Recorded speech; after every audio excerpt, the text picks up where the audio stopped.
Friends techno 1758 అందరికీ స్వాగతం. మీరు డేట్ వచ్చేసరికి మే 10, 2024 టైం వచ్చేసరికి 4 PM అవుతుంది. ఇప్పుడు వరకు ఉన్న న్యూస్ అయితే అవి. ఫస్ట్ వచ్చేసరికి వివో నుంచి ఫస్ట్ ఫోల్డబుల్ ఫోన్ రాబోతుంది. దీని గురించి లీక్స్ అయితే వస్తూ ఉన్నాయి. Next month maybe June first వీక్లో మనం దీని ఇండియన్ మార్కెట్లో ఎక్స్పోర్ట్ చేయొచ్చు. అండ్ దీనిలో స్పెషల్ ఏంటంటే మీకు ఏముండదు, మీకు ఫ్రంట్ ఏదైతే డిస్ప్లే ఉందో మీకు OnePlus ఓపెన్ ఎట్లా ఉంటుంది సేమ్ అట్లా ఉంటుంది ఫోన్. మీకు లోపల డిస్ప్లే బయట డిస్ప్లేస్ అది కూడా పెద్దగా ఉంటుంది. అండ్ లోపల 2K డిస్ప్లేతో వస్తుంది, 8 Gen 3 ప్రాసెసర్తో వస్తుంది. ఇవే మెయిన్ హైలైట్స్ అయితే. ఇంతకుముందు ఒకసారి వివో ఫోల్డబుల్ ఫోన్ని కంపేర్ చేస్తే ఒక షార్ట్ వీడియో కూడా చేసినట్టున్నా నేను. వివో ఈవెంట్ ఒకటి జరిగింది, దానిలో ఫోన్ అయితే మీకు బాగానే ఉంటుంది. కాకపోతే ప్రైస్ ఎంత పెడతారో తెలియదు. ప్రైస్ బట్టి వీటి సేల్స్ అయితే ఉంటాయి. ఎందుకంటే వీళ్ళు ప్రైస్ 1,40,000 1,50,000 పెడితే అక్కడ mostly OnePlus open, Samsung Galaxy Z fold series ఉన్నాయి, వాటిని కొంటారు, వీటిని కొనరు. ప్రైస్ 1 lakh ఆ రేంజ్లో పెడితే ఏమైనా సేల్స్ అయితే ఉంటాయి. చూద్దాం. నాకు తెలిసి ప్రైస్ అయితే 1,30,000 1,40,000 దగ్గరికి వెళ్ళొచ్చు. బడ్జెట్లో కూడా మనకి ఫోల్డబుల్ ఫోన్స్, ఫ్లిప్ ఫోన్స్ 2024 ఎండింగ్లో మనం చూడొచ్చు. సామ్సంగ్ గెలాక్సీ FE సిరీస్లో ఫోల్డబుల్ ఫోన్స్ తీసుకురాబోతున్న రూమర్స్ అయితే వస్తున్నాయి. అండ్ టెక్నో కూడా బడ్జెట్లో flip phone and foldable phone work చేస్తున్నట్లు ఇన్ఫర్మేషన్ వస్తుంది. మరి చూడాలి ఇవి ఎంత ప్రైజెస్లో వస్తాయో తెలియదు. కానీ వీటి నుంచి ఇప్పుడు నేను చెప్పాను కదా, ఈ రెండింటి నుంచి మీరు తక్కువ రేట్లో ఫోల్డబుల్ ఫోన్స్ అయితే చూడొచ్చు ఇయర్. నెక్స్ట్ మనకి ఇన్ఫినిక్స్ GT20 Pro అనే ఒక ఫోన్ తీసుకురాబోతున్న విషయం మనకు తెలిసిందే. అండ్ ఈ ఫోన్తో పాటు వీళ్ళు చాలా ప్రొడక్ట్స్ తీసుకొని రాబోతున్నారు. మొత్తం GT లైనప్ మొత్తం తీసుకొస్తున్నారు. ఒక ల్యాప్టాప్ తీసుకొని వస్తున్నారు, ఒక TWS ఇయర్ ఫోన్స్, ఒక వాచ్ అన్నీ ఇప్పుడు కనిపిస్తున్నాయి. వీటిని వచ్చేసరికి మే 21వ తారీఖు వీళ్ళు లాంచ్ చేయబోతున్నారు. అప్పుడు మనకి ఎగ్జాక్ట్గా ఇవి ఏమేమి తీసుకొస్తారు, ఎంత ప్రైస్లో తీసుకొస్తారు వాటి గురించి కంప్లీట్ ఇన్ఫర్మేషన్ అయితే ఉంటుంది. ఫోన్ మాత్రం 20 నుంచి 25,000 మధ్యలో మనం ఎక్స్పెక్ట్ చేయొచ్చు. ఎక్కువ దీని మీద వీళ్ళు ఫోకస్ చేస్తుంది. Dimensity 8 సిరీస్ ప్రాసెసర్తో వస్తుంది కాబట్టి గేమింగ్ మీద వీళ్ళు ఫోకస్ చేసి ఫోన్ తీసుకొస్తున్నారు. నెక్స్ట్ OnePlus రీటైలర్స్కి అండ్ OnePlus బ్రాండ్కి మధ్య కొద్దిగా ఇష్యూ నడుస్తున్న విషయం తెలిసిందే. ఇప్పుడు OnePlus అయితే ఆఫ్లైన్లో జియో మార్ట్ డిజిటల్తో పార్ట్నర్షిప్ తీసుకుంది. జియో మార్ట్ డిజిటల్ స్టోర్స్ మీకు ఇండియా వైడ్ 2,000 సిటీస్లో 63,000 పైగా స్టోర్స్ అయితే ఉన్నాయి. వీటన్నిటిలో ఇప్పుడు OnePlus ఫోన్స్ అయితే అమ్మబోతున్నారు. అండ్ ఏదైతే రీటైలర్స్కి గొడవ నడుస్తుందో ఇది కూడా తొందరలో సార్ట్అవుట్ అయిపోవచ్చు. మీరు బయట రీటైల్ స్టోర్స్లో కూడా OnePlus ఫోన్స్ తొందరలోనే కొనుక్కోవచ్చు. నెక్స్ట్ మనకి 5G స్పెక్ట్రమ్ ఆప్షన్ అయితే మళ్ళీ జరగబోతుంది. జూన్ 6వ తారీఖు టెలికామ్ ఆపరేటర్స్ ఒకవేళ వాళ్ళు 5G స్పెక్ట్రమ్స్ కొనుక్కోవాలనుకుంటే వేలంలో పార్టిసిపేట్ చేసి కొనుక్కోవచ్చు. ఈ వేలంలో వడాఫోన్ ఐడియా, జియో, ఎయిర్టెల్ వీళ్ళంతా పార్టిసిపేట్ చేయబోతున్నారు. వడాఫోన్ ఐడియా పార్టిసిపేట్ చేస్తుంది, కానీ వాళ్ళకి ఆల్రెడీ 5G బ్యాండ్స్ ఆప్షన్లో కొన్ని తీసుకున్నారు వీళ్ళు. కానీ 5G అయితే ఇంతవరకు వాళ్ళు తీసుకురావట్లేదు. ఇంకా 6 months పట్టిద్దని చెప్తున్నారు వడాఫోన్ ఐడియా.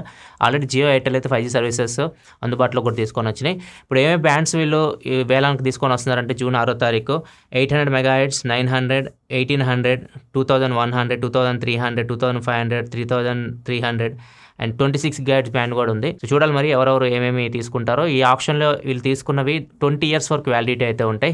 10 years తర్వాత ఒకవేళ వీళ్ళు క్యాన్సిల్ చేసుకోవాలనుకుంటే క్యాన్సిల్ చేసుకోవచ్చు, లేదు 20 years వాడుకోవాలనుకుంటే వాడుకోవచ్చు. నెక్స్ట్ న్యూస్కి వెళ్ళే ముందు డీల్ ఆఫ్ ది డే చూసుకుంటే రెడ్ టేప్ షూస్ మీకు చాలా తక్కువ రేట్కి అయితే వస్తున్నాయి. ఫ్లిప్కార్ట్లో 80% ఆఫ్లో రెడ్ టేప్ షూస్ కానీ వాటి చెప్పులు ఇవన్నీ ఉంటాయి, అన్ని ఆ బ్రాండ్ మొత్తం 80% డిస్కౌంట్లో వస్తున్నాయి. ఒకవేళ మీకు ఇంట్రెస్ట్ ఉంటే రెడ్ టేప్ బ్రాండ్ మీకు నచ్చితే ఒకవేళ మీరు చెక్ చేయాలనుకుంటే లింక్ కింద డిస్క్రిప్షన్ ఉంటుంది, అక్కడ నుంచి మీరు చెక్ చేయొచ్చు. ఇంకా ఎక్కువ డీల్స్ చూడాలనుకుంటే మన టెలిగ్రామ్ ఛానల్కి వెళ్ళి అక్కడ మీకు ఇంకా ఎక్కువ డీల్స్ దొరికితే దాని లింక్ కూడా కింద డిస్క్రిప్షన్ ఉంటుంది, అక్కడ నుంచి జాయిన్ అయిపోయింది. నెక్స్ట్ మనకి Asus ROG Ally ఇది నేను రివ్యూ కూడా చేశాను మన ఛానల్లో, మీరు చూడొచ్చు. అది కొన్నా నేను 70,000 పైనే ఉంది కాస్ట్ని అప్పుడు కొన్నప్పుడు. ఇప్పుడు దీని సెకండ్ వర్షన్ రాబోతుంది Asus ROG Ally X అని చెప్పేసి. ఈసారి మాత్రం దానిలో మెయిన్ ప్రాబ్లం ఏంటంటే బ్యాటరీ చాలా తక్కువ అయితే వస్తుంది. ట్రావెల్ చేయడానికి కూడా దాన్ని తీసుకొని మనం బ్యాటరీ లైఫ్ తక్కువ ఉంటుంది కాబట్టి చాలా కష్టం. సో ఇప్పుడు ఏదైతే నెక్స్ట్ జనరేషన్ వస్తుంది దీనిలో బ్యాటరీ లైఫ్ ఇంప్రూవ్ చేయబోతున్న రిపోర్ట్ అయితే వస్తుంది. మరి చూడాలి ఎంతవరకు ఇంప్రూవ్ చేస్తారు ఇవన్నీ వచ్చిన తర్వాత తెలుస్తాయి మనకి. దీని లాంచ్ డేట్ వచ్చేసరికి జూన్ 2వ తారీఖు గ్లోబల్గా లాంచ్ చేస్తున్నారు. ఇండియాకి కూడా మనం జూన్లోనే ఎక్స్పోర్ట్ చేయొచ్చు. నెక్స్ట్ మనకి గూగుల్ సెర్చ్ ఇంజన్ లాగే ChatGPT వాళ్ళు కూడా ఒక సెర్చ్ ఇంజన్ తీసుకురాబోతున్నారంట. అందరికీ గూగుల్ సెర్చ్ అలవాటు అయిపోయింది. ఏం కావాలన్నా కానీ మనం గూగుల్ మాత్రమే అడుగుతాం. మోస్ట్లీ ఇవన్నీ సక్సెస్ అవ్వకపోవచ్చు. ఏ సెర్చ్ ఇంజన్ గూగుల్కి ఆపోజిట్గా వచ్చినా కానీ చాలా వచ్చినాయి, కానీ ఏది మార్కెట్లో నిలబడలేకపోయింది. ఇది కూడా అంతే. ChatGPT కాకపోతే దీనికి చాట్ బాట్ ఉంది కాబట్టి మేబీ ఏమన్నా చూడాలి సక్సెస్ అయిద్దేమో. గూగుల్ సెర్చ్ని కొట్టే ఇంజన్ అయితే ఇంతవరకు అయితే లేదు. నెక్స్ట్ న్యూస్లోకి వెళ్ళే ముందు వీకెండ్ కాబట్టి చాలా మంది OTT రిలీజెస్ గురించి అడుగుతూ ఉంటారు. OTTలో ఒకవేళ మీరు వీకెండ్లో మూవీ చూడాలనుకుంటే లవ్ గురు వచ్చింది ప్రైమ్ వీడియోలో, అండ్ గీతాంజలి మళ్ళీ వచ్చింది, ఇది వచ్చేసరికి ఆహాలో వస్తుంది. ఒకవేళ మలయాళం మీకు వచ్చి ఉంటే ఇంట్రెస్ట్ ఉంటే ఈ సినిమాకి మంచి రేటింగ్ కూడా ఉంది, ఆవేశం అని చెప్పేసి ఫహద్ ఫాసిల్ది, ఇది మీకు ప్రైమ్ వీడియోలో వస్తుంది. ఒకవేళ హిందీ వచ్చి ఉంటే యోధా అని చెప్పేసి కొత్త మూవీ రీసెంట్గా రిలీజ్ అయింది, ఇది కూడా మీకు ప్రైమ్ వీడియోలో. మ్యాక్సిమం అన్ని ప్రైమ్ వీడియోలోనే, ఒకటే ఆహాలో ఉంది. మొత్తం మీకు చూడాలనుకుంటే ఈ వీకెండ్ మీరు వీటిని ఎంజాయ్ చేయొచ్చు. నెక్స్ట్ మనకి చైనీస్ రీసెర్చర్స్కి WHO వార్నింగ్ అయితే ఇచ్చింది. వాళ్ళ ల్యాబుల్లో కొన్ని టెస్టులు చేస్తున్నారు ఎలకల మీద. ఎబోలా అని చెప్పేసి ఒక వైరస్ మీరు విని ఉండే ఉంటారు. నేను విన్నప్పుడు ఇది గబ్బిలాల నుంచి వచ్చిందని చెప్పేసి బాగా స్ప్రెడ్ అయింది, మీకు గుర్తుండే ఉంటుంది. ఈ వైరస్ వల్ల దగ్గర లాస్ట్ ఒక 8 ఇయర్స్లో ఒక 11,000 మంది దాకా చనిపోయారు ఈ వైరస్ వచ్చి. సో ఈ వైరస్ సింటమ్స్ అని మీకు కనిపిస్తున్నాయి స్క్రీన్ మీద, ఇక్కడ నుంచి మీరు చెక్ చేయొచ్చు. కానీ ఇది కరోనా అంత పెద్ద పేరు అయితే రాలేదు, కానీ మరి అంత వైడ్గా స్ప్రెడ్ అవ్వలేదు. కాకపోతే ఇది కూడా డేంజరస్ వైరస్ అనమాట. ఈ వైరస్ని వీళ్ళు ల్యాబుల్లో ఎలకల మీద ప్రయోగిస్తున్నారు. చైనాలో ఎలకల మీద ప్రయోగించి అవి చచ్చిపోతున్నాయి, వాటి ఆర్గాన్స్ మొత్తం డ్యామేజ్ అయిపోయి చచ్చిపోతూ ఉన్నాయి. WHO వాళ్ళకి ఈ న్యూస్ అయితే తెలిసింది, ఎందుకంటే చైనా నుంచి రిపోర్ట్స్ బయటికి రావు కదా, అసలు ఏం జరుగుతుందో అక్కడ ఏం తెలియదు. ఎలాగో ఈ రిపోర్ట్ అయితే బయటకు వచ్చింది, వాళ్ళు WHO వరకు వెళ్ళింది. సో ఇప్పుడు వరల్డ్ హెల్త్ ఆర్గనైజేషన్ వాళ్ళు వీళ్ళకి సీరియస్ వార్నింగ్ అయితే ఇచ్చారు, ఈ టెస్ట్లు ఏదో చేస్తున్నారు వీటిని ఆపేయమని చెప్పేసి. వాళ్ళు ఏం చెప్తున్నారంటే ఈ ఎబోలా వైరస్ మళ్ళీ ఒకవేళ వస్తే దాన్ని మనం ఎలా రెమెడీ కనుక్కోవాలి, దాని నుంచి మనం ఎలా సేఫ్గా ఉండాలని చెప్పేసి ప్రయోగాలు చేస్తున్నట్లయితే వాళ్ళు చెప్తూ ఉన్నారు. సో మరి ప్రస్తుతానికైతే WHO వార్నింగ్ ఇచ్చింది ఈ ప్రయోగాలన్నీ ఆపేయమని చెప్పేసి. నెక్స్ట్ మనకి US ఎన్విరాన్మెంట్ డిపార్ట్మెంట్ ఉంటారు కదా, వీళ్ళు ఒక రీసెర్చ్ చేశారు. ఒక 101 కార్ల మీద లాస్ట్ ఒక 2015 నుంచి 2022 వరకు ఏదైతే కార్ రిలీజ్ అయినాయి వాటిలో 101 కార్స్ డిఫరెంట్ బ్రాండ్స్ నుంచి తీసుకొని వీళ్ళు రీసెర్చ్ చేశారు. వీళ్ళు చేసిన రీసెర్చ్ వచ్చేసరికి సీట్ల మీద, కార్ లోపల సీట్లు ఉంటాయి కదా, సీట్లో ఏదైతే ఫోమ్ వీళ్ళు యూజ్ చేస్తున్నారు, దాంట్లో 2 కెమికల్స్ యూజ్ చేస్తున్నారు.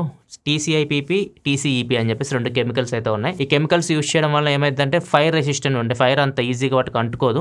మనకి యాక్సిడెంట్లు అయినప్పుడు ఫైర్ అవుతుంటాయి కదా, ముఖ్యంగా సీట్లకు అంటుకుంటే సీట్లు ఊరికే కాలిపోతూ ఉంటాయి. సో ఆ ఫైర్ తగ్గించడానికి కెమికల్స్ అయితే ఇట్లా యూజ్ చేస్తూ ఉంటారు. కాకపోతే వీళ్ళ రీసెర్చ్లో ఏం తేలిందంటే ఈ కెమికల్స్ ఎక్కువగా మనం పీల్చుకున్నా కానీ, వీటిని పీల్చుకున్నా కానీ క్యాన్సర్ వచ్చే అవకాశాలు ఉన్నాయని చెప్పేసి వీళ్ళు రిపోర్ట్ అయితే ఇచ్చారు. ఇప్పుడు అమెరికాలో దీని గురించి మొత్తం కంప్లీట్ రీసెర్చ్ జరుగుతూ ఉంది. ఈ 2 కెమికల్స్ ఒకవేళ నిజంగానే డేంజరస్ అనిపిస్తే మాత్రం వీటిని తొందరలోనే బ్యాన్ చేసేయచ్చు. నెక్స్ట్ వచ్చేసరికి లేస్ ప్యాకెట్లు ఎంత ఇష్టంగా తింటుంటాం మనం, ముఖ్యంగా ఈ సీజన్లో సినిమాలు కానీ లేకపోతే క్రికెట్ మ్యాచ్లు చూస్తే లేస్ ప్యాకెట్లు వేస్తాం, థమ్స్అప్లు తాగితే ఎంజాయ్ చేస్తూ ఉంటాం కదా. లేస్ ప్యాకెట్ ఇండియాలో ఏదైతే వీళ్ళు తయారు చేస్తున్నారో వాటిని పొటాటో చిప్స్ని వేపడానికి వీళ్ళు పామ్ ఆయిల్ అయితే యూజ్ చేస్తూ ఉన్నారు. అదే అమెరికా ఇట్లాంటి చోట్ల వెజిటేబుల్ ఆయిల్ యూజ్ చేస్తూ ఉన్నారు. దీని మీద కేసు అయితే వేశారు, లేస్ మీద వీళ్ళు పామ్ ఆయిల్ యూజ్ చేస్తున్నారు, ఇండియాలో చీప్గా మనకి హెల్త్కి అంత మంచిది కానంటే కేసు అయితే రైజ్ అయింది. ఇప్పటి నుంచి అయితే లేస్ ప్యాకెట్లు మనకి ఇండియాలో అంటే తయారు చేస్తారు, చెప్తారో దానిలో వెజిటేబుల్ ఆయిల్ అయితే యూజ్ చేయబోతున్నారు. పెప్సికో అంటే వీళ్ళ సంస్థ అనమాట, లేస్ ప్యాకెట్లు తయారు చేస్తుంటారు, వీళ్ళైతే చెప్తున్నారు. సో ఫ్యూచర్లో మీకు లేస్ ప్యాకెట్లో వెజిటేబుల్ ఆయిల్ లేపు మరి ఇస్తారు. నెక్స్ట్ న్యూస్లోకి వెళ్ళే ముందు కామెంట్ ఆఫ్ ది డే చూసుకుంటే డిస్ప్లేలో ఎన్ని చూసారు కదా మీరు, ఎన్ని డిస్ప్లేలు చెక్ చేసి ఉంటారు, మీకు ఏ డిస్ప్లే బాగా అనిపించింది, మీకు ఏది నచ్చింది అని చెప్పేసి అడుగుతున్నారు. నాకు బాగా అనిపించేది శాంసంగ్ ఫ్లాగ్షిప్ డిస్ప్లేస్ ఉంటాయి కదా, అవి చాలా బాగుంటాయి. ముఖ్యంగా శాంసంగ్ ఫ్లాగ్షిప్లో AMOLED డిస్ప్లే అనే ఉంటుంది, కాకపోతే అవి కొద్దిగా వైబ్రెంట్ ఉంటుంది, చూడడానికి మీ కళ్ళకి చాలా బాగా అనిపిస్తూ ఉంటాయి. మ్యాక్సిమం అన్ని బ్రాండ్స్ ఈ శాంసంగ్ డిస్ప్లేస్ యూజ్ చేస్తూ ఉంటాయి. ఫ్లాగ్షిప్లో ఎక్కువ, మీరు మిగతా బ్రాండ్స్ కూడా చూసుకున్నా ముఖ్యంగా యాపిల్ కూడా వీళ్ళే సప్లై చేస్తూ ఉంటారు. ఆ డిస్ప్లేస్ బాగుంటాయి, నాకు శాంసంగ్ డిస్ప్లేస్ కొద్దిగా నచ్చుతాయి. ఇదే ఫ్రెండ్స్ ఇప్పుడు వరకు న్యూస్ అయితే మండే ఎలక్షన్ డే కాబట్టి ఆ రోజు న్యూస్ అయితే ఉండదు. అండ్ ఆ రోజు మీకు ఒక వీడియో అయితే వస్తుంది. మా ట్యూస్డే కూడా నేను మేబీ ఇంటికి వెళ్తాను కాబట్టి ఓట్ వేయడానికి. ట్యూస్డే ఒకవేళ తొందరగా వస్తే చేస్తాను, లేకపోతే వెడ్నెస్డే మళ్ళీ టెక్ న్యూస్లో కలుద్దాం. అప్పటి వరకు సెలవు, బాయ్. అందరూ మీ ఓటు హక్కును వినియోగించుకోండి. ప్రజాస్వామ్యంలో ఓటు హక్కు అనేది ఒక ఆయుధం మనకి, దాన్ని ఖచ్చితంగా మనం యూజ్ చేసుకోవాలి. వచ్చే 5 సంవత్సరాలకు ఒకసారి మిస్ చేయకండి.